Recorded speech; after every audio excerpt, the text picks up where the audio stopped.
বৰপেটাৰ সৰ্থেবাৰীত উদ্ধাৰ দুষ্প্ৰাপ্য কাছ।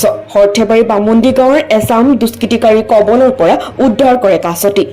বামুণ্ডী গাঁৱৰ চোৰাং চিকাৰীয়ে খাবলৈ আনিছিল কাছটো। বৰপেটা জিলাৰ সৰ্থেবাৰী থানাৰ ভাৰপ্ৰাপ্ত বিষয়া মনোৰঞ্জন কোঁৱৰে গোপন খবৰৰ ভিত্তিত বামুণ্ডী গাঁৱৰ পৰা চোৰাং চিকাৰীৰ কবলৰ পৰা উদ্ধাৰ কৰে দুষ্প্ৰাপ্য এটা কাছ। আৰক্ষী অহাৰ উমান পাই কাছ এৰি পলায়ন কৰে দুষ্কৃতিকাৰীয়ে।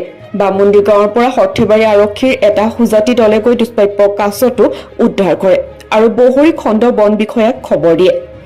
লগে লগে বহৰী খণ্ড বন বিষয়া কাৰ্যালয়ৰ ভাৰপ্ৰাপ্ত বিষয়া লক্ষ্যজিৎ দাসৰ লগত এটা সুজাতি দল আহি সৰ্থেবাৰী আৰক্ষী থানাৰ পৰা কাছটো উদ্ধাৰ কৰি লৈ যায় আৰু ব্ৰহ্মপুত্ৰ নদীৰ বুকুত এৰি দিব বুলি জানিবলৈ দিয়ে। আজি আপোনালোকে ইয়াত মানে কাছ এটা উদ্ধাৰ কৰিলে, হয়, কি ক'ব?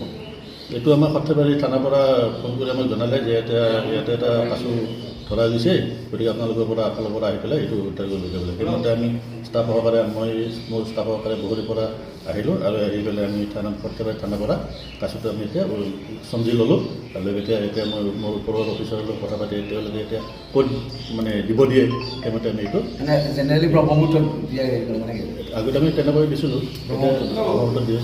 গতিকে আমাৰ যদি ছাৰ যদি তেনেকৈ আমাক নিৰ্দেশ দিয়ে সেইমতে আমি তাত দি দিম। এতিয়া ছাৰ সৰ্থেবাৰীৰ পৰা জাকিৰ জামানৰ ৰিপৰ্ট, নিউজ 24 NE।